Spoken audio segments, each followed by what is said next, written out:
Motivation channel के platform पर आपका स्वागत है। तो आज का हमारा टॉपिक है विटामिन के। और अभी हम क्या डिस्कस कर रहे हैं, वसा में घुलनशील विटामिन। ठीक है, वसा में घुलनशील विटामिन, इसमें हम vitamin A, vitamin D, vitamin E का अध्ययन कर चुके हैं। आज हम विटामिन के बारे में पढ़ेंगे। चलते हैं टॉपिक पे। विटामिन के, इसे अन्य किस नाम से जाना जाता है? इसे एंटी हेमरेजिंग हैमर, ठीक है, और नेप्थोक्विनोन नाम से भी जाना जाता है। इसका रासायनिक नाम कभी पूछ लेता है तो नेप्थोक्विनोन इसका रासायनिक नाम है। और ये रक्त के मतलब कि रक्त के बहने को रोकता है। ठीक है, तो इसलिए इसे रक्त अवरोधी, रक्त स्राव अवरोधी, रक्त स्राव अवरोधी भी कहते हैं। इंग्लिश में एंटी हेमरेजिंग भी कहते हैं। ठीक, तो इसकी खोज किसने की थी? इसकी खोज की थी जेम ने 1929 में मुर्गी के बच्चों पर प्रयोग करके इसकी खोज की। इसके लिए किस टेस्ट का यूज किया जाता है? इसके लिए पीटी टेस्ट का यूज किया जाता है। पीटी टेस्ट अर्थात प्रोथ्रोम्बोसिस टाइम टेस्ट। ठीक है, प्रोथ्रोम्बोसिस टाइम टेस्ट का यूज किया जाता है रक्त के जमने की क्षमता जानने के लिए। यह क्या करता है विटामिन के? हम सभी जानते हैं कि यह रक्त को थक्का जमाने का काम करता है। ठीक है, तो ये इसकी क्षमता कितनी है, इसको हम पीटी टेस्ट के द्वारा पता करते हैं। पीटी टेस्ट अर्थात प्रोथ्रोम्बोसिस टाइम टेस्ट। इसके अदर नेम में, जैसे अभी हम डिस्कस करेंगे, जैसे अदर नेम में क्या आ जाएगा? एंटी हेमरेजिक, मतलब कि जिसमें रक्त का स्राव रुक जाता है, रक्त का थक्का जमता है। और इसका रासायनिक नाम है नेप्थोक्विनोन। मुर्गी पर इसका पहला प्रयोग किया गया था, जेम ने किया था। रक्त के जमने की क्षमता जानने के लिए हम पीटी टेस्ट का यूज़ करते हैं। आगे बढ़ते हैं हम। विटामिन के दो तरह के होते हैं। ठीक है, विटामिन K1 और विटामिन K2। विटामिन K1 को हम किस रासायनिक नाम से जानते हैं? तो फाइलोक्विनोन।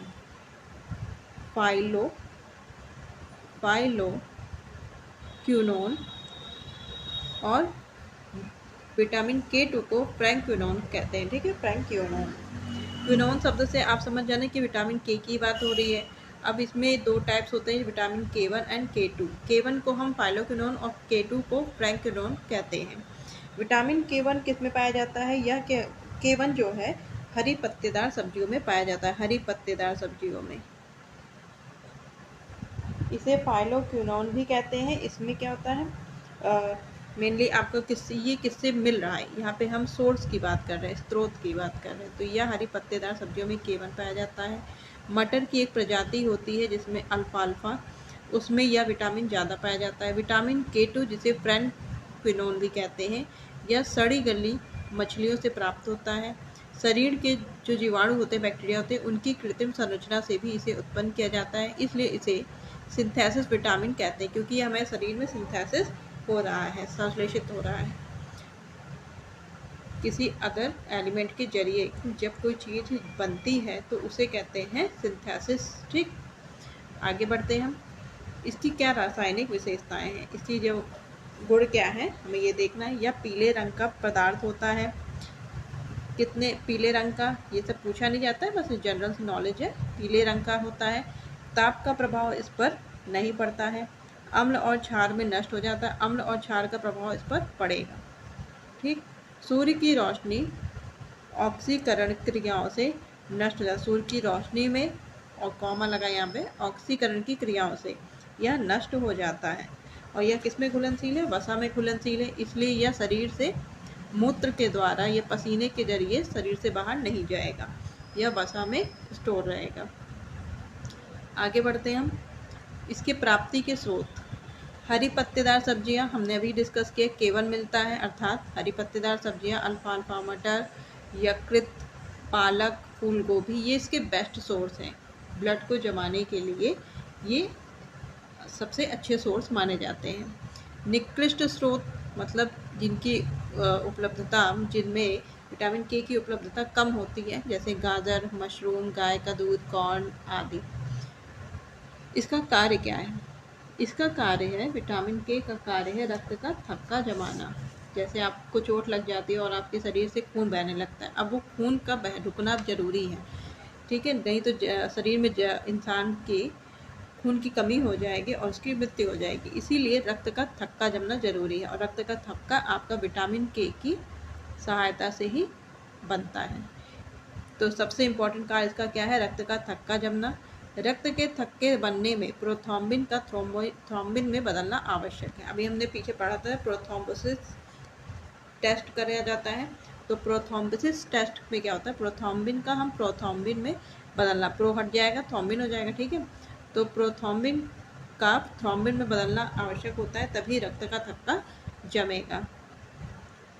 जैसे इसे हम ऐसे समझ सकते हैं, जैसे आपकी प्लेटलेट होती है, आरबीसी, डब्ल्यूबीसी, प्लेटलेट। तो प्लेटलेट क्या करती है? ये भी क्या करती है? रोग निवारण, मतलब आपके अंदर रोग प्रतिरोधक क्षमता को बनाए रखती है। जैसे डेंगू की अगर समस्या हो जाती है तो उस व्यक्ति में किसकी कमी होती है? उस व्यक्ति में प्लेटलेट की कमी हो जाती है, ठीक है। तो वही प्लेटलेट की बात हो रही है। जब ये प्लेटलेट जो होती है, इनका विघटन होता है, प्लेटलेट का विघटन होगा, फिर उसके बाद जो कैल्शियम, थ्रोम्बोप्लास्टिन, प्रोथ्रोम्बिन, विटामिन के, ये सब मिलकर क्या बनाते हैं? ये सब मिलकर आपका थ्रोम्बिन बनाएंगे, थ्रोम्बिन बनाते हैं। ये थ्रोम्बिन चेंज होता है आपकी प्लाज्मा में, फाइब्रिनोजन प्लाज्मा में, और फाइब्रिनोजन प्लाज्मा से या फिर फाइब्रिन में चेंज होगा। और फाइब्रिन क्या होता है? ये डब्ल्यूबीसी और आरबीसी के जाल में फंस जाते हैं, जिससे कि आपकी क्लॉटिंग हो जाती है, मतलब थक्का बन जाता है। ये पूरी प्रोसेस होती है। प्लेटलेट से आपके शरीर में थक्का बनना स्टार्ट होता है। प्लेटलेट के विघटन से फिर वह थ्रोम्बिन में कन्वर्ट होता है, थ्रोम्बिन से फिर वह प्लाज्मा में बनता है। प्लाज्मा जो होता है, फाइब्रिन नाम की एक प्रोटीन होती है, वह इसमें फंस जाती है, आपके आरबीसी और डब्ल्यूबीसी से संक्रिया करके फंस जाती है, यानी कि एक जाल बना लेती है, जिससे आपका क्लॉटिंग होता है। सिंपल टर्म में बता रहे, प्लेटलेट, थ्रोम्बिन, थ्रोम्बिन से प्लाज्मा, प्लाज्मा से फाइब्रिन, फाइब्रिन से आरबीसी और डब्ल्यूबीसी के साथ मिलकर एक जाल बनाया, और फिर आपका फाइनली थक्का बनता है आपके रक्त का। आगे बढ़ते हैं विटामिन के की कमी से।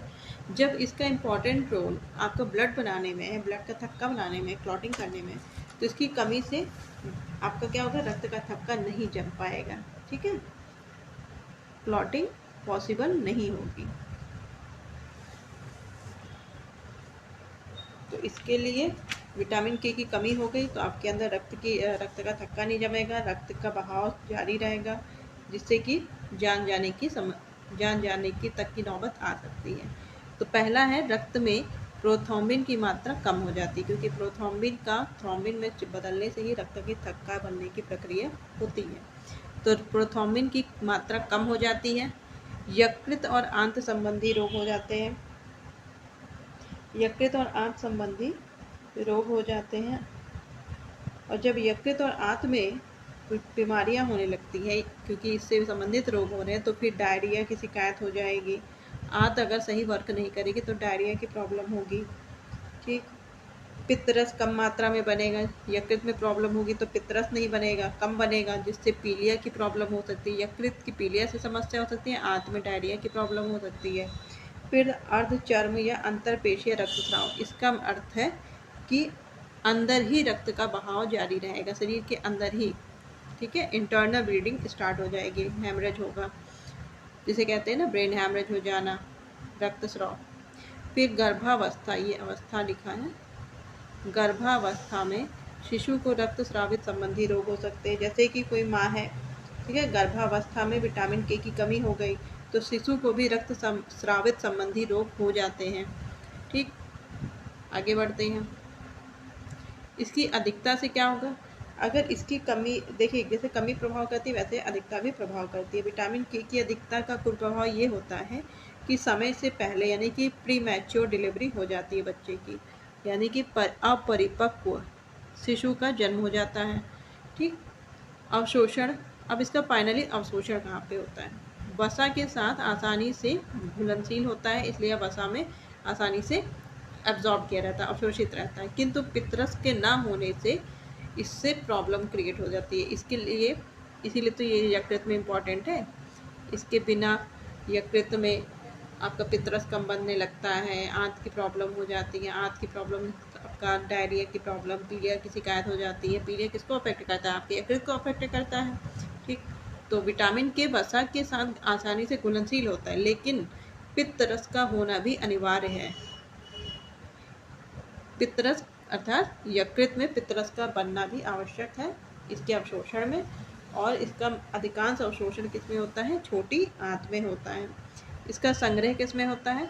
सामान्यतः यह शरीर में संग्रहित नहीं होता, बट कुछ मात्रा में यह यकृत में ही संग्रहित होता है, और इसका विसर्जन मूत्र के द्वारा नहीं होगा। क्यों? क्योंकि यह जल में घुलनशील नहीं है, इसलिए यह कुछ मात्रा इसकी मल के द्वारा ही शरीर से बाहर चली जाती है। तो विटामिन बी में कई सारे विटामिन आते हैं, vitamin B1, vitamin B2, B3, B5, ठीक है। तो इसमें हम चैप्टर वाइज थोड़ा थोड़ा पढ़ते चलेंगे। विटामिन B1 आज का हमारा पहला टॉपिक है। तो जल में घुलनशील विटामिन कौन कौन से हैं? जल में घुलनशील विटामिन आपके B हैं और C हैं। तो आज हम पढ़ेंगे विटामिन B1 के बारे में, क्योंकि विटामिन B में बहुत सारे कॉम्पोनेंट्स आते हैं, जैसे विटामिन B1, B2। तो B1, B2, B3, B5 इन सबको मिला के क्या बनता है? आपका विटामिन बी कॉम्प्लेक्स, ठीक है, बी कॉम्प्लेक्स बनता है। ठीक, तो आज हम विटामिन B1 स्टार्ट कर रहे हैं। तो आज का जो विटामिन B1 है, इसका रासायनिक नाम क्या है? थायमीन। इसे थायमीन नाम से भी जाना जाता है। विटामिन B1 का रासायनिक नाम क्या है? तो विटामिन B1 का रासायनिक नाम है थायमीन।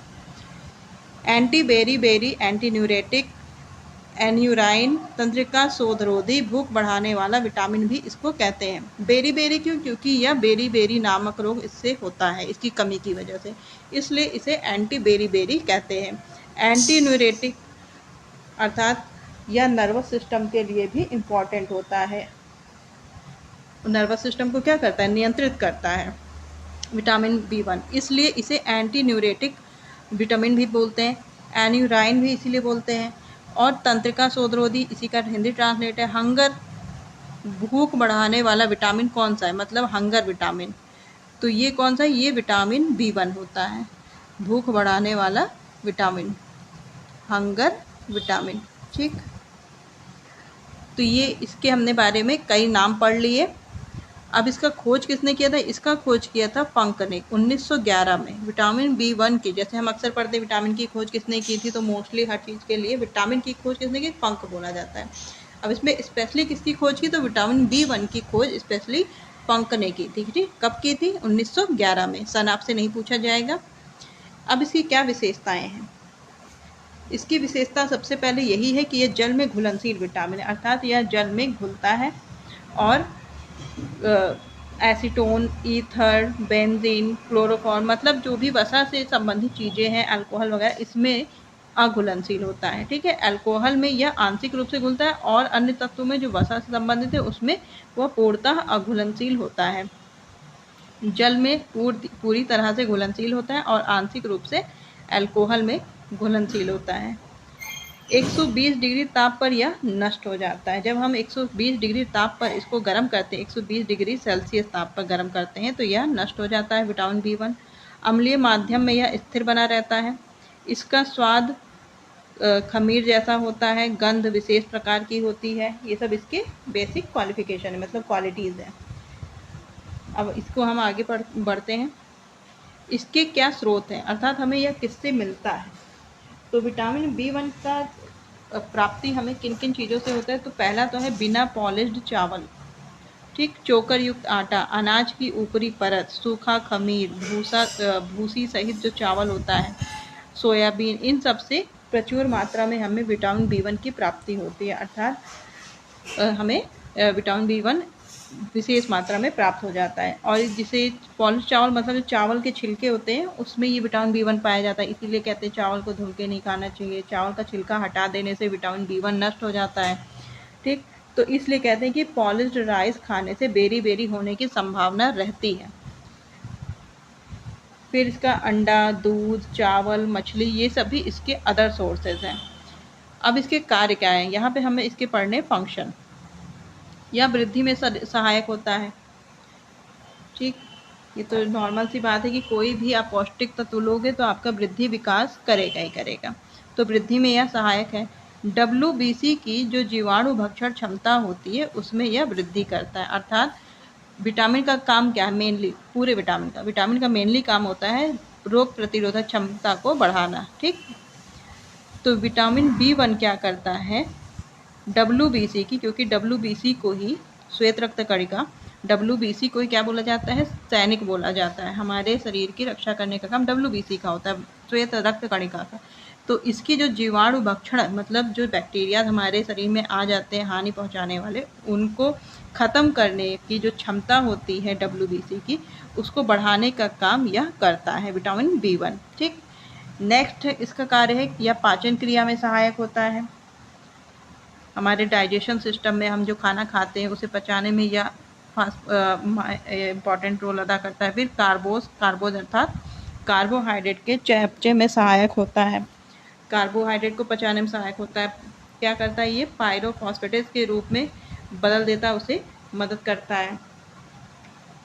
फिर आगे नेक्स्ट है,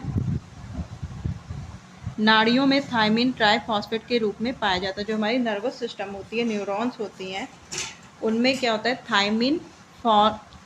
थायमिन ट्राइफॉस्फेट के रूप में पाया जाता है। जो थायमिन होता है वो ट्राइफॉस्फेट के रूप में पाया जाता है और नाड़ियों के आवरण माइलिन सिथ को स्वस्थ बनाए रखता है। ठीक है, जब ये हमारे थायमिन जो है हमारी नाड़ियों के ट्राइफॉस्फेट में पाया जाता है तो ये नाड़ियों के लिए इम्पॉर्टेंट हो गया। और अगर विटामिन B1 की कमी हो गई तो थायमिन ट्राइफॉस्फेट बन नहीं पाएगा। ठीक है, तो इससे हमारी नाड़ियाँ क्या होंगी? अस्वस्थ हो जाएंगी।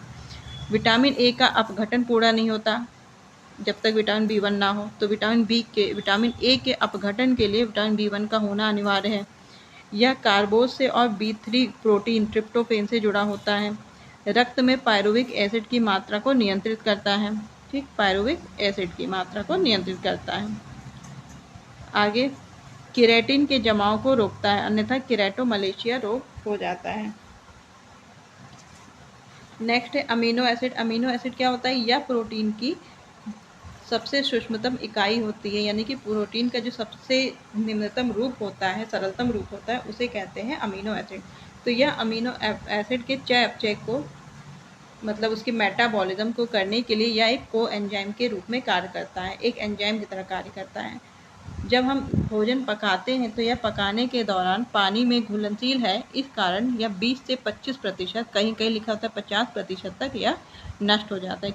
अब इसके कारण नष्ट होने के 120 डिग्री सेल्सियस पर 30 मिनट तक अगर गर्म करेंगे तो उस पर वैसे भी नष्ट हो जाता है। फिर अत्यधिक दबाव पड़ता है। फिर हम जब मीठा सोडा का यूज़ करते हैं, मीठा सोडा का फॉर्मूला होता है रासायनिक नाम सोडियम बाइकार्बोनेट, इसका यूज करने से और तांबे की धातु से बनाने से, मतलब कि तांबे से क्या होता है? प्रतिक्रिया करके ये सब चीज़ें क्या होती हैं? B1 को नष्ट करने में सहायक होती हैं। ठीक, तो ये हमने मोटा मोटा विटामिन B1 के कार्यों को पढ़ लिया। अब इसके आगे बढ़ते हैं हम। थायमिन की कमी से बेरी रोग होता है। ठीक, ये सबसे फेमस है, इसी वजह से हम कहते हैं ना एंटी बेरी विटामिन B1 को इसीलिए एंटी बेरी बोला जाता है। इसमें क्या होता है कि भूख नहीं लगती है, पाचन प्रणाली ठीक नहीं रहती है, चक्कर, शीघ्र थकान, सांस फूलना, सिर दर्द, पेट दर्द एक्सेट्रा। तो इसमें थायमिन अर्थात B1 की कमी से जो बेरी नामक रोग होता है यह 3 प्रकार का होता है। एक होता है शुष्क बेरी, एक होता है आर्द्र बेरी और तीसरा होता है बाल बेरी। इसके बारे में हम डिटेल में डिस्कस करते हैं। पहला है आपका शुष्क बेरी जिसे हम ड्राई बेरी भी कहते हैं। यह किस में होता है? यह वयस्कों में होता है। मांसपेशियां इसमें क्षीण होने लगती हैं अर्थात कमजोर होने लगती हैं। ठीक, और धीरे धीरे नष्ट होने लगती हैं। मांसपेशियां अधिक कमजोर हो जाएंगी तो क्या होगा? चलने में परेशानी का अनुभव होगा। फिर हाथ पैर सूजने लगते हैं, सुन्न जैसा महसूस करते हैं। मांसपेशियां क्षीण हो जाएंगी तो ये नष्ट होने लगेंगे, हाथ पैर सूख कर काटे होने लगते हैं, मतलब दुबले होने लगते हैं। जो इसका संबंध नाड़ियों से होता है, इसलिए संवेदना शून्य हो जाती है, क्योंकि नाड़ियों के जरिए ही हमें संवेदना होती है। हमारे मस्तिष्क तक हमें कोई टच कर रहा है तो इसकी जानकारी हमें नाड़ियों के जरिए ही मस्तिष्क को मिलती है। तो इंसान में क्या होगा? संवेदना शून्य हो जाएगा। फिर चिड़चिड़ापन, भुलक्कड़पन, ये सब चीज़ें उसमें दिखने लगेंगी। इसी में एक ये पॉइंट दे रखा है पेरिफेरल न्यूराइटिस। Peripheral neuritis. ये क्या होता है? जब मांसपेशियों में सुई के समान चुभन महसूस होती है, जैसे कि लोग कहते हैं झुंझुनाहट होना, उसी को कहा जाता है पेरिफेरल न्यूराइटिस। यह किसकी वजह से होता है? यह भी विटामिन B1 की वजह से होता है। वार्निक-कारसा-कार्पस सिंड्रोम, यह भी किसकी कमी से होता है? यह भी विटामिन B1 की कमी से होता है। ठीक है, यह एक सिंड्रोम है। इसमें क्या होता है? जब इंसान अत्यधिक मदिरा पान करता है तो उसको सेंस होना कम हो जाता है धीरे धीरे, नाड़ी संबंधी विकार उत्पन्न होने के कारण। इसमें क्या होता है? नया सीखने की ललक समाप्त हो जाती है, ठीक, क्योंकि उसकी नर्वस सिस्टम सही से वर्क नहीं कर रही होती है। तो इसी को कहते हैं वार्निक-कारसा-कार्पस सिंड्रोम। नेक्स्ट आगे बढ़ते हैं हम।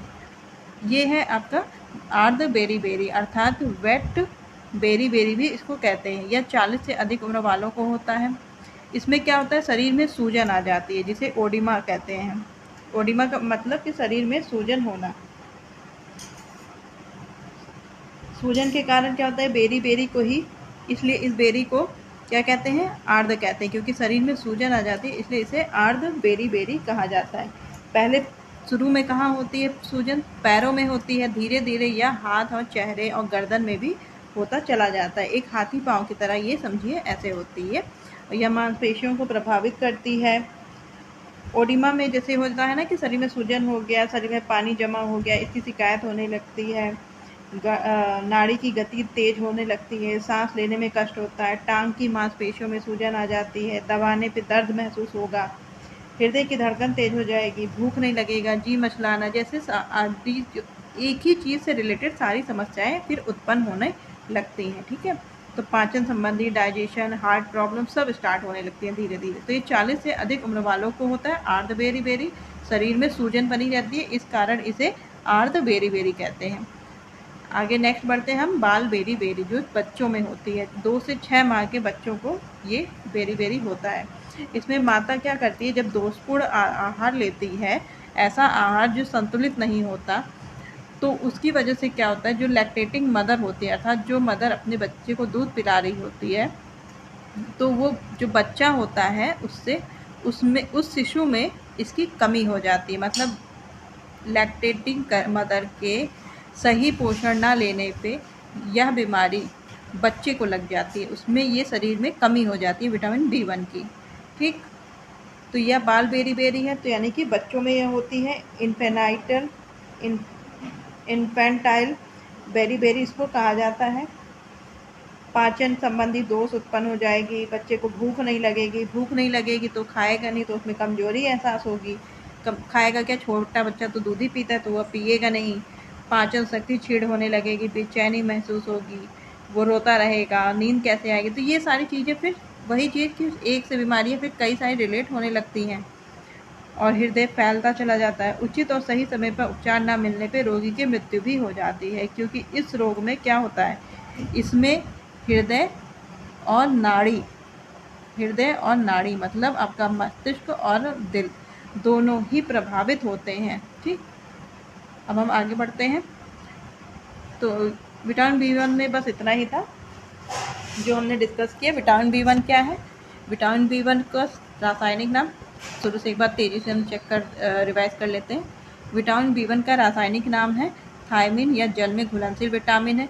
विटामिन बी में कई सारे vitamin B1, B2, B3, B5 होते हैं, जिसे कुल मिला के हम क्या कहते हैं? B कॉम्प्लेक्स कहते हैं।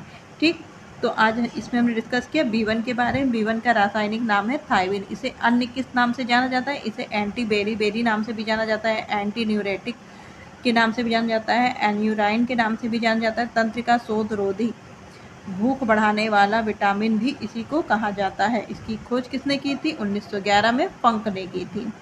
इसकी क्या विशेषता है? यह जल में घुलनशील होता है, और आंशिक रूप से यह अल्कोहल में घुलनशील होता है, लेकिन वसा में यह बिल्कुल भी घुलता नहीं है। 120 डिग्री ताप पर यह नष्ट हो जाता है। स्वाद में खमीर जैसा होता है। इसमें एक विशेष प्रकार की गंध होती है। इसके स्रोत क्या है? भूसी युक्त चावल, ठीक, चोकर युक्त आटा, अनाज की ऊपरी परत, सूखा खमीर। तो इसमें क्या कहते हैं? एडवाइस देते हैं कि चावल को आप पॉलिश चावल को नहीं लेना चाहिए, उसकी वजह से विटामिन B1 हो जाता है।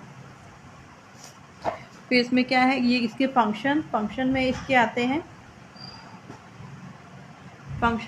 आते हैं, वृद्धि में सहायक, WBC की रोगाणु क्षमता में सहायक, मतलब कि रोगाणु क्षमता की रोगाणुओं को ख़त्म करने का काम WBC का होता है, तो यह WBC की कार्य क्षमता को बढ़ाता है। विटामिन B1 क्या होता है, यह डाइजेस्टिव सिस्टम को भी कंट्रोल करता है। डिफिशियंसी की बात की जाए तो इसमें पैरालिसिस यानी कि लकवा की शिकायत हो सकती है, पैरालिसिस हो सकता है, कार्डियक अरेस्ट मतलब दिल की समस्या, फिर आपका डाइजेस्टिव मतलब पाचन, तीनों की समस्या होती है इसमें। फिर इसके बाद चावल का छिलका इसका मुख्य स्रोत है। चावल का छिलका हटा देने से क्या होता है, B1 नष्ट हो जाता है, इसलिए कहते हैं कि पॉलिश राइस खाने से बेरी होने की संभावना रहती है। नाड़ियों के लिए इम्पॉर्टेंट, क्योंकि नर्वस सिस्टम से रिलेटेड है। विटामिन ए का अपघटन पूर्ण नहीं होता है। कार्बोहाइड्रेट के लिए पाचन से भी जुड़ा होता है। पायरुविक एसिड को नियंत्रित करता है। केरेटिन की मात्रा के जमाव को रोकता है, जिससे केरेटोमलेशिया होने की संभावना रहती है। अमीनो एसिड अर्थात प्रोटीन के चेक में यह कोएंजाइम के रूप में सहायक होता है, और यह क्या होता है, पानी में घुलनशील होता है, और जब हम इसे पकाते हैं तो यह 20 से 50% तक नष्ट हो जाता है। बेरी 3 प्रकार का होता है, एक होता है शुष्क बेरी और दूसरा आर्द्र बेरी और तीसरा बाल बेरी। शुष्क और आर्द्र दोनों ही वयस्क में होते हैं।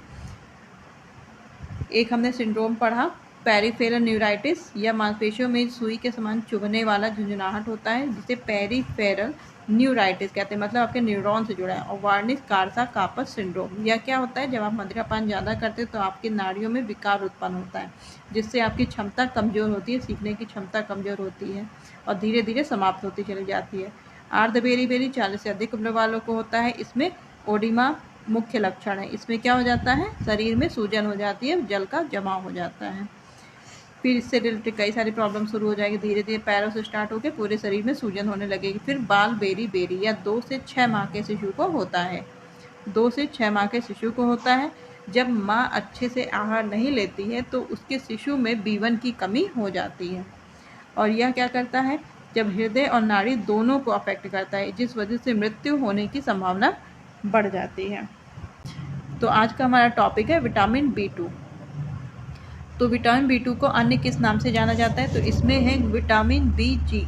तो विटामिन BG भी इसी को कहते हैं, सॉरी विटामिन G इसको B2 को कहते हैं।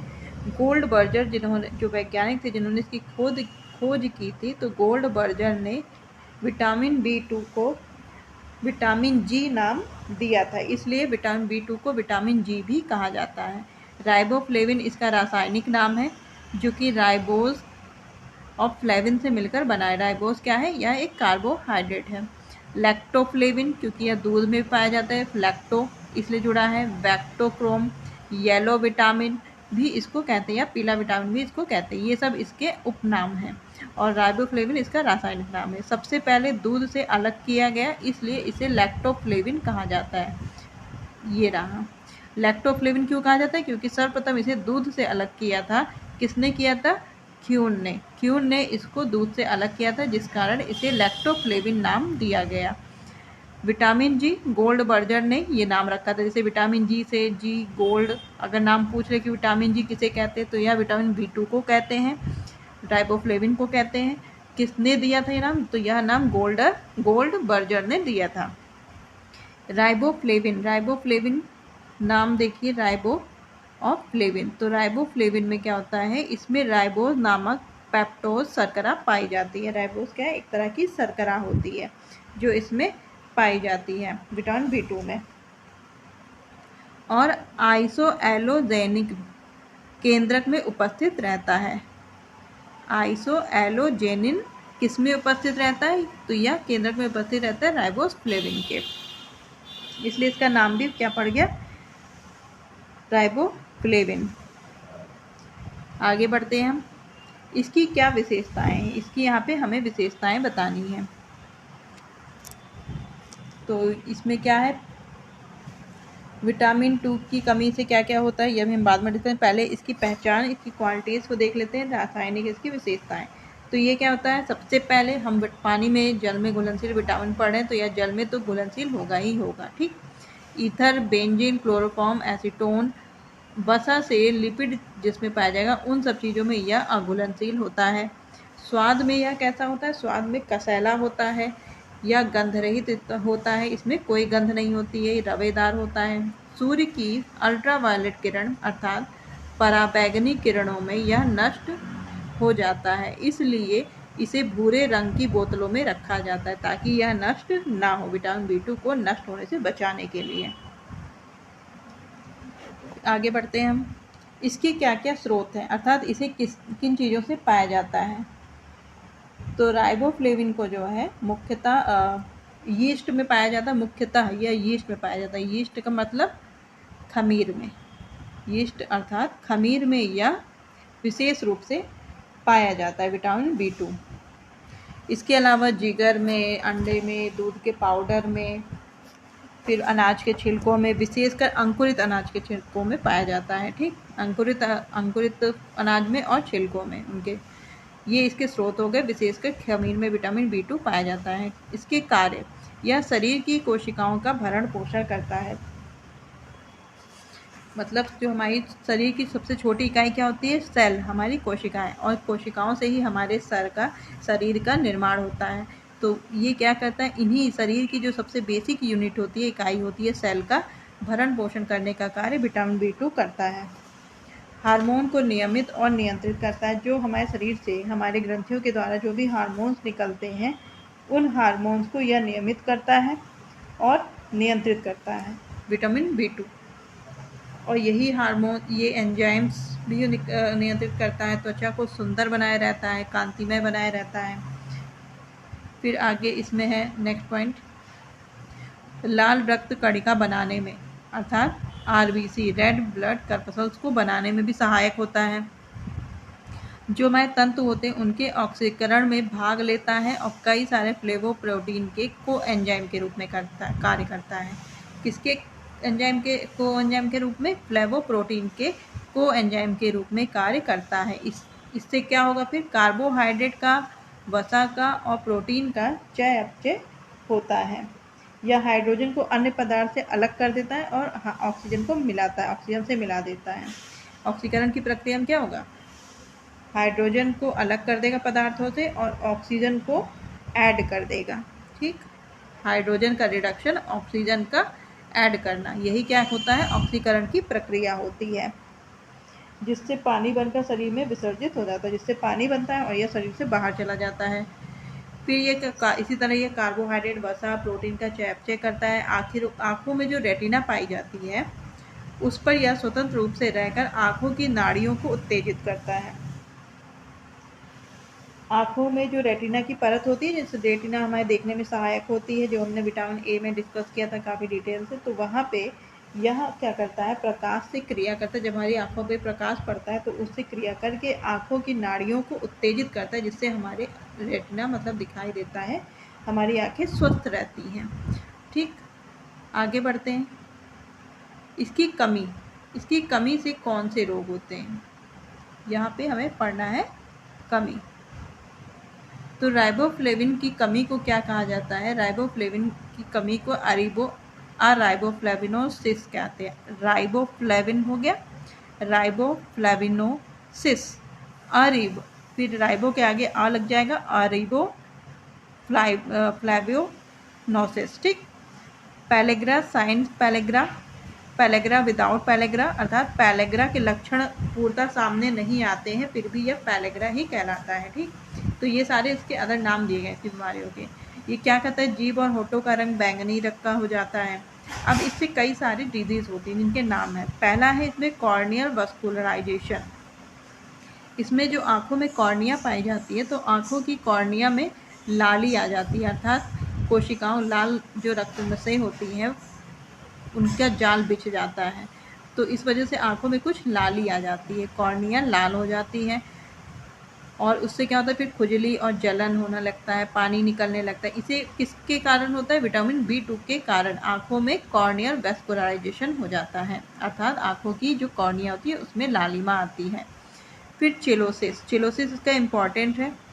विटामिन B2 से चेलोसिस नामक रोग होता है, जो कि इम्पॉर्टेंट है ये आपका।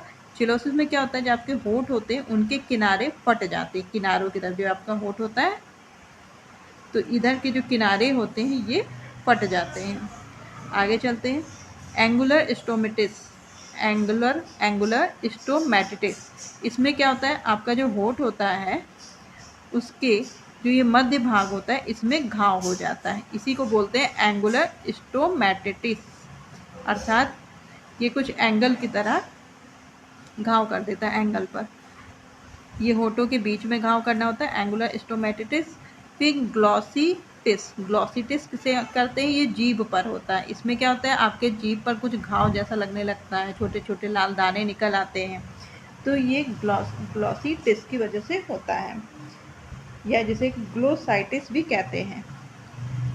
फिर नेक्स्ट है इसमें एंगुलर डर्मेटिटिस, ये स्टोमेटिटिस था जो होठों पर होता था, ये डर्मेटिटिस है, मतलब आपकी स्किन पे हो रहा है। डर्मेटिटिस का मतलब होता है, डर्म का मतलब होता है त्वचा, स्किन, तो यह आपके स्किन पे हो रहा है, किस पे, गाल पर, आपके जो चिक्स होते हैं, गाल होते हैं, उन पर घाव कर देता है, किसमें, एंगुलर डर्मेटिटिस में। इसमें आपको क्या देखना है, स्टोमेटिटिस होठ में और डर्मेटिटिस आपके गाल पर यानी कि स्किन पर।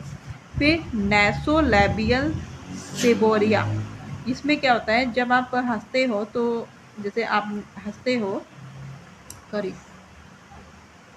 आपके होठ के पास ऐसी ऐसी लाइन स्किन बन जाती है, जब आपके होठ मुस्कुराते हैं या आप हंसते हो तो उस दौरान क्या होता है, यही एरिया जो होता है, जो मुस्कुराने के समय दिखते हैं वो जो एरिया, तो वहीं पर क्या हो जाता है, ये बीमारी हो जाती है, वहाँ पे घाव जैसा महसूस होता है, इसलिए इसे क्या कहते हैं, इसे लाफिंग लाइन बोलते हैं, स्माइली लाइन भी बोलते हैं, और इसे साइंटिफिक लैंग्वेज में नैसोलॉबियल गोल्ड भी कहते हैं, नैसोलॉबियल सेबोरिया।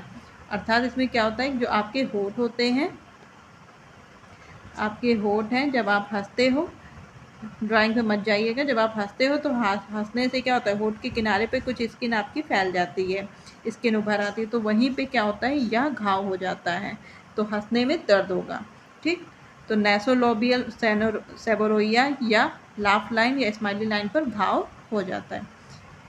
नेक्स्ट हम आगे बढ़ते हैं, कीरेटाइटिस में क्या होता है, इसमें जो आपके गाल होते हैं वो क्या हो जाते हैं, शुष्क हो जाते हैं, ड्राई रहते हैं, और फिर धीरे धीरे पटने लगते हैं, आपके गाल पटते हैं, किसकी वजह से, कीरेटाइटिस रोग की वजह से। तो विटामिन B2 के क्या स्किन के लिए बहुत इंपॉर्टेंट होता है, ठीक।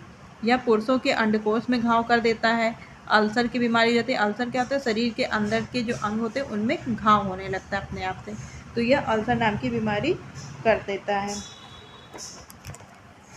इसके अलावा क्या कहेंगे, या ऑक्सीडेशन में जो हमने सब पीछे पढ़ा उसमें होता है, गाय का जो दूध होता है, गाय का दूध जो हल्का पीले रंग का होता है वह राइबोफ्लेविन की वजह से होता है, विटामिन B2 की वजह से होता है। और इसका अवशोषण कहाँ पे होता है, छोटी आंत में, क्योंकि पाचन का जो अधिकांश अवशोषण होता है वो कहाँ पे होता है, छोटी आंत में होता है।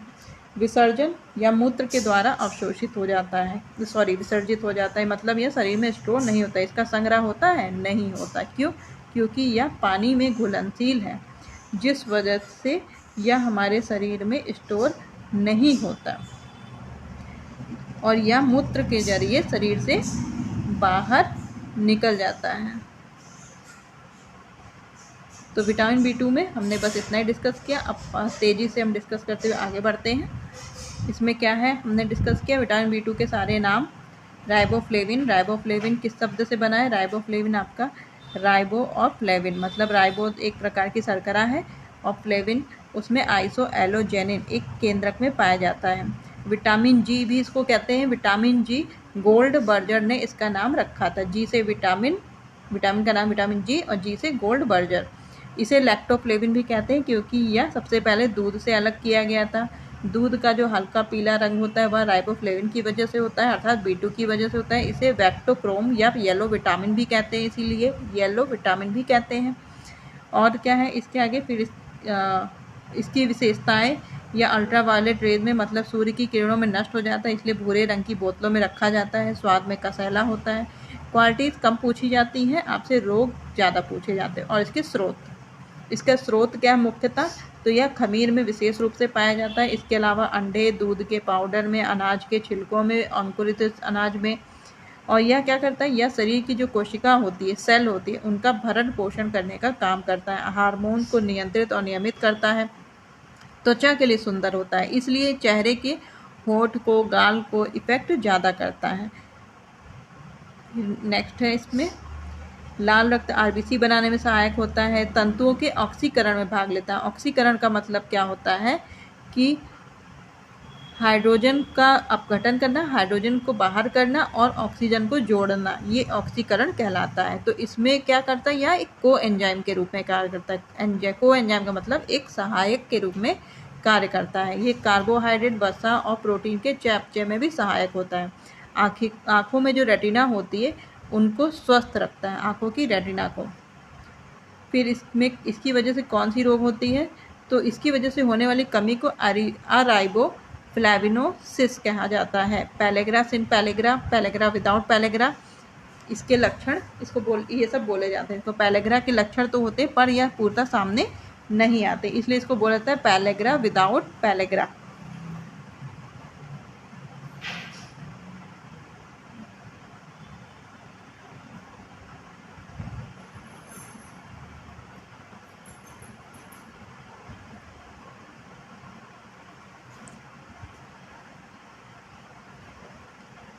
यह जीभ और होठों का बैंगनी रंग हो जाता है।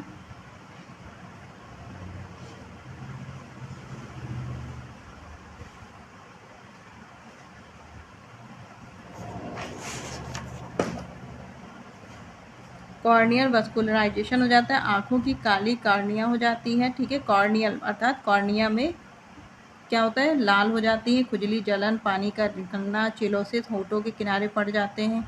एंगुलर स्टोमेटिस, होठों के बीच में घाव हो जाता है। ग्लॉसिस्टिस, आपके जीभ पर लाल और काले दाने निकलने लगते हैं। एंगुलर डर्मेटाइटिस अर्थात यह गाल पर घाव करता है। नेसोलोबियल यानी कि नाक के पास का जो एरिया होता है, या आपका जो स्माइली लाइन होता है, जब हंसते हो तो वो आपकी गाल पे जो लाइन पड़ती है उसे कहते हैं, वहाँ पे जो घाव हो जाता है उसे नेसोलोबियल सेबोरिया कहते हैं। ठीक है, फिर इसके बाद केरेटाइटिस हो जाता है, गाल इसमें ड्राई हो जाते हैं जिससे वो कुछ दिन में फटने लगते हैं। पुरुषों के अंडकोश में घाव हो जाता है। अल्सर अर्थात शरीर के अंदरूनी अंगों में अल्सर हो जाता है, घाव होने लगता है।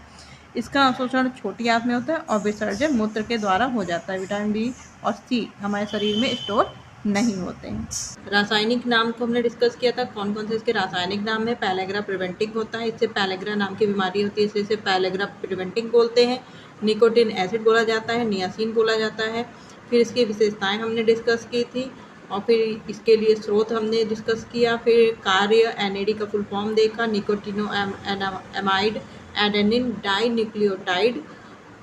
और उसके बाद फिर हमने इसकी बीमारी को देखा था, तो इसकी कमी से क्या होता है 3D या कभी कभी 4D भी इसको कहा जाता है, डायरिया, डर्मेटिस और डिमनेशिया। लास्ट में चौथा डी जो जुड़ा होता है वो डेथ को जोड़ा जाता है। कैसल नेकलेस क्या है, या डर्मेटाइटिस होती है जो गले के पास हो जाता है, यानी कि डर्मेटाइटिस अर्थात चर्म रोग। ठीक, और इसका अवशोषण कहाँ पे होता है, छोटी आंत में होता है। खमीर में जो उपस्थित तत्व होता है वो पैलेग्रा में सुधार करने के लिए महत्वपूर्ण होता है, इसलिए इसे PPNB कहते हैं। तो आज हमारा टॉपिक है आज का विटामिन B5। ठीक है, तो B5 पे हम डिस्कस करते हैं।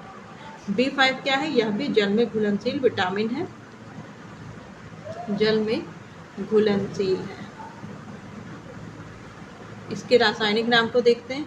पेंटोथेनिक एसिड या एंटी डर्मेटिट्स। पेंटोथेनिक इसी का अन्य नाम में आता है पेंटोथेनिक एसिड या एंटी डर्मेटिट्स भी कहते हैं इसको। डर्मेटिट का मतलब डर्म से रिलेटेड है, तो यानी कि त्वचा। यह विटामिन सभी प्रकार के भोज्य पदार्थों में उपस्थित होता है। पेंटोथेनिक का मतलब ही होता है कि पेंटोथेनिक पैंथोस शब्द से मिलकर बना है, जिसका अर्थ होता है सभी जगह, अर्थात यह विटामिन सभी प्रकार के भोज्य पदार्थों में पाया जाता है, जैसे चाहे वो जंतु जगत से प्राप्त हो रहा हो, चाहे वो वनस्पति जगत से प्राप्त हो रहा हो। तो इसीलिए इसको पेंटोथेनिक एसिड बोलते हैं। और एंटी डर्मेटिट्स क्योंकि यह त्वचा के लिए भी आवश्यक होता है, त्वचा रोगों से बचाता है। इसकी क्या विशेषताएं हैं, तो इसकी विशेषता में पहला है कि यह गाढ़ा होता है और पीले रंग का होता है। गाढ़ा है तो चिपचिपा भी होता है, ऑयली। जल में शीघ्रता से घुलता है क्योंकि ये जल में घुलनशील हुई है। हल्का सा कड़वा होता है, धूप में इसका ऑक्सीकरण हो जाता है, अर्थात यह क्या हो जाएगा, धूप में नष्ट हो जाएगा। ठीक, आगे बढ़ते हैं हम। इसका उदासीन घोल, इसका जो उदासीन घोल होता है, ना अम्लीय है ना क्षारीय है, वो बीज का है, जिसका pH 7 होता है, उसे उदासीन बोलते हैं। तो उसको यदि 120 डिग्री सेल्सियस ताप पर 20 मिनट तक उबाला जाए तो तब भी यह नष्ट नहीं होता है, किंतु क्षारीय व अम्लीय माध्यम में है तो वह नष्ट हो जाएगा। उदासीन घोल 120 डिग्री सेल्सियस ताप पर नष्ट नहीं होता, बट अगर वो क्षारीय है और अम्लीय माध्यम में तो वह नष्ट हो जाता है। चर्म रोगों को ठीक करता है, इसलिए इसे क्या बोलते हैं, एंटी डर्मेटिटिस बोलते हैं, एंटी डर्माइटिटिस बोलते हैं। ठीक, त्वचा शोथ को ठीक करता है। शोथ मीन्स बीमारी। या डाईपेप्टाइड होता है, जो बीटा एलेनिन और ब्यूटायरिक एसिड के व्युत्पन्न से निर्मित होता है। ये एलेनिन क्या होता है, आवश्यक अमीनो एसिड, अनावश्यक अमीनो एसिड जो हमने पढ़ा था। ठीक है, यह अमीनो एसिड है और यह फैटी एसिड है। तो इससे क्या बना होता है, इससे यह व्युत्पन्न होता है, व्युत्पन्न से बना होता है डाईपेप्टाइड। ठीक, पैंटोथेनिक एसिड। मिश्रित रूप में यह बीटा मर्केप्टो इथाइलिमिन, एडेनिन, राइबोज और फास्फोरिक एसिड के साथ पाया जाता है। किसके साथ, बीटा मर्केप्टो इथाइलिमिन, एडेनिन, राइबोज और फास्फोरिक अम्ल के साथ यह पाया जाता है। मिश्रित रूप में पाए जाने के कारण ही इसे कोएंजाइम ए कहते हैं। कोएंजाइम का मतलब क्या होता है, एक एंजाइम के कार्य में जब ये दूसरा सहभागी हो जाता है तो उसे कोएंजाइम कहते हैं, यानी कि किसी के साथ मिश्रित होना, मिला होना, सहयोगी होना। तो यह मिश्रित रूप में किसके पाया जाता है, बीटा मर्केप्टो इथाइलिमिन, एडेनिन, राइबोज और फास्फोरिक अम्ल के साथ यह पाया जाता है, जिस वजह से इसे कोएंजाइम ए कहते हैं। हार्मोन्स और वसा के संश्लेषण का कार्य करता है। लिनोलेनिक एसिड और से क्या करता है, आर्किडोनिक एसिड का संश्लेषण करता है। लिनोलेनिक एसिड और आर्किडोनिक एसिड, ये दोनों क्या है, ये दोनों ही वसीय अम्ल होते हैं। तो लिनोलेनिक एसिड से आर्किडोनिक एसिड का संश्लेषण करता है, बनाने, यानी कि उसे परिवर्तित करता है किसमें, आर्किडोनिक एसिड में। आगे बढ़ते हैं। हीमोग्लोबिन के निर्माण के लिए पैराफिन का निर्माण करता है। पैराफिन क्या होता है, पैराफिन एक पॉलीसैकेराइड होता है, अर्थात यह कार्बोहाइड्रेट का ही एक रूप है जो चिपचिपा पदार्थ होता है। चिपचिपा पदार्थ होता है अर्थात यह जोड़ने का काम करता है, बॉन्डिंग का काम करता है। तो हीमोग्लोबिन किस में पाया जाता है आपका, तो हीमोग्लोबिन रक्त में पाया जाता है। और रक्त का गुण कैसा होता है, चिपचिपा होता है। रक्त जैसे कहीं अगर लग जाता है तो वो दाग पड़ जाता है, ठीक है, ठीक, तो उसे छुड़ाना आसान नहीं होता। तो ये पैराफिन की वजह से होता है, जो उसे बॉन्डिंग बनाता है, मतलब उसे जोड़े रखता है उसके कणों को। तो यह हीमोग्लोबिन के निर्माण के लिए पैराफिन का निर्माण करता है, ताकि हीमोग्लोबिन बने, उसके अणु आपस में जुड़े रहें ब्लड में। पैराफिन क्या है, यह एक पॉलीसैकेराइड है, कार्बोहाइड्रेट का रूप होता है जो कि चिपचिपा होता है, और चिपचिपेपन के कारण क्या करता है, यह जोड़ने का काम करता है, बॉन्डिंग का कार्य करता है। एडिनोकॉर्टिकल हार्मोन, यह एक हार्मोन है, एडिनोकॉर्टिकल हार्मोन। इसकी क्रियाशील एसीटेट और कोलेस्ट्रॉल बनाने में काम करता है, यानी कि इस हार्मोन का एक्टिव करने के लिए, यह हार्मोन एक्टिव हो इसके लिए वह एसीटेट और कोलेस्ट्रॉल बनाने में भी सहायता देता है।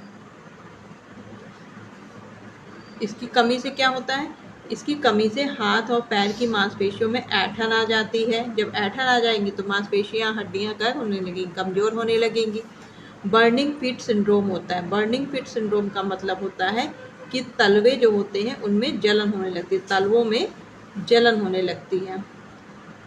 विटामिन B5 की कमी से चर्म रोग होता है, और इसी वजह से इसको क्या बोला जाता है, एंटी डर्मेटाइटिस बोला जाता है। नाड़ी संस्थान के लिए आवश्यक है, पाचन के लिए आवश्यक है। बेचैनी होने लगती है जब कमी होने लगती है, बाल झड़ने लगते हैं, नींद नहीं आती है, ठीक। तो पेंटाथेनिक एसिड, जिसे हमने पीछे डिस्कस किया, इसका रासायनिक नाम है। तो पेंटाथेनिक एसिड का जो एटागोनिस्ट होता है, एटागोनिस्ट का मतलब एंटी विटामिन क्या होता है, ओमेगा मेथाइल पेंटाथेनिक एसिड, इसका क्या होता है, एंटी विटामिन होता है, ठीक है। पेंटोथेनिक एसिड का एंटागोनिस्ट क्या है? तो ओमेगा मेथाइल पेंटाथेनिक एसिड। ये बेटा आपको याद करते करते आएगा, बार बार देखने से याद हो जाएगा, ठीक है। तो इसके सोर्स पे चलते हैं। ये हमें कहाँ से प्राप्त होता है? यह सभी भोज्य पदार्थों में पाया जाता है। जैसे कि हमने पीछे डिस्कस किया ना कि इसका नाम क्या है? पेंटोथेनिक है, और पेंटोथेनिक किस शब्द से लिया गया है? पैंथोस से। तो पैंथोस का अर्थ क्या होता है? सभी जगह से, अर्थात यह जंतु जगत और वनस्पति जगत अर्थात पादप जगत, सभी पेड़ पौधों में और सभी जंतु से प्राप्त होने वाले भोज्य पदार्थों में यह उपस्थित होता है, इसलिए इसकी कमी नहीं होती है मनुष्य में, ठीक। या आंतों में जो पाया जाता है ई कोलाई या ई कोली, उससे भी विटामिन का सृजन करता है। आंतों में एक बैक्टीरिया पाया जाता है ई कोलाई करके, या ई कोली भी कहते हैं उसे, जो कॉमा की संरचना की तरह होता है, उससे भी विटामिन का सृजन होता है, यानी कि हमारे शरीर में विटामिन बन भी जाता है थोड़ा बहुत। यकृत, चावल की परत, गेहूं के अंकुर, गेहूं के चोकर, मछली आदि में ये रॉयल जेली में सर्वाधिक पाया जाता है। आदि अलग है, और रॉयल जेली में, रॉयल जो जेली होता है उसमें यह सर्वाधिक पाया जाता है। तो आज के डिस्कशन बस इतना ही। नेक्स्ट टॉपिक रहेगा हमारा विटामिन B6, ठीक। तो फास्टली हम इसको रिवाइज करते हैं एक बार। तो आज का टॉपिक था विटामिन B5 का रासायनिक नाम है पेंटोथेनिक एसिड या एंटीडर्मेटिटिस। इसके नाम से दो चीज़ पता चलती है कि पेंटोथेनिक का अर्थ है सभी जगह से प्राप्त होने वाला, अर्थात जंतु जगत के भोज्य पदार्थ से भी और पादप जगत के भोज्य पदार्थ से भी प्राप्त होता है, इसलिए जो सब जगह से आसानी से उपलब्ध है तो शरीर में इसकी कमी नहीं होती है। एंटीडर्मेटिस अर्थात जो चर्म रोग होते हैं उनको क्या करता है? ये खत्म करता है, इसलिए इसे एंटीडर्मेटाइटिस बोलते हैं, ठीक। गाढ़े पीले रंग का होता है, चिपचिपा होता है। इसमें एक पैराफिन पाया जाता है, पैराफिन बनाने का काम करता है, जो हीमोग्लोबिन में होता है, ब्लड में, जो ब्लड को गाढ़ा रखता है। तो पैराफिन क्या है? पैराफिन क्या होता है? पैराफिन भी एक कार्बोहाइड्रेट होता है, ठीक, जो क्या करता है? ब्लड को गाढ़ा बनाता है और उसके बॉन्डिंग को बनाए रखता है। उसकी संरचना आपस के अणुओं को, हीमोग्लोबिन में क्या क्या होता है? आयरन होता है, प्रोटीन होता है, उनको जोड़ने का काम करता है। तो हीमोग्लोबिन के निर्माण के लिए पैराफिन का निर्माण करता है। और पैराफिन क्या है? एक पॉलीसेकेराइड है जो कि चिपचिपा पदार्थ होता है और एक बॉन्डिंग की तरह कार्य करता है। और क्या करता है? एडिनोकॉर्टिकल हार्मोन या एक हार्मोन है जो हमारे शरीर से सिक्रेट होता है। तो इसको एक्टिव करने के लिए कि यह हार्मोन हमारे शरीर में एक्टिव हो, उसके लिए यह विटामिन B5 अर्थात पेंटोथेनिक एसिड क्या करता है? एसीटेट ऑफ कोलेस्ट्रॉल भी बनाता है। इसकी कमी से क्या होता है? बर्निंग फिट सिंड्रोम हो जाता है, अर्थात पैरों में, तलवों में जलन होने लगती है, चर्म रोग हो जाता है, नाड़ी संस्थान, पाचन संस्थान में डिस्टर्बेंस पैदा होती है, हाथ पैर की मांसपेशियों में ऐंठन होने लगती है। पेंटोथेनिक एसिड अर्थात विटामिन B5 का एंटागोनिस्ट क्या है? एंटागोनिस्ट का मतलब है एंटी विटामिन। इसका विरोधी तत्व क्या है? तो ओमेगा मेथाइल पेंटाथेनिक एसिड, ठीक है। ओमेगा मेथाइल आपको याद करना होगा। और यह कहाँ पाया जाता है? यह शरीर के जो आंत होती है हमारी स्मॉल इंटेस्टाइन, उसमें भी यह ई कोलाई से सृजन करता है, इसका सृजन होता है अर्थात निर्मित होता है। और किस में पाया जाता है? चावल में, चावल की परत में, गेहूं के अंकुरण में, गेहूं के चोकर, मछली और विशेषकर यह रॉयल जेली में सर्वाधिक पाया जाता है। तो आज के डिस्कशन बस इतना ही, मिलते हैं हम नेक्स्ट डिस्कशन में। थैंक्स फॉर वॉचिंग, नमस्कार।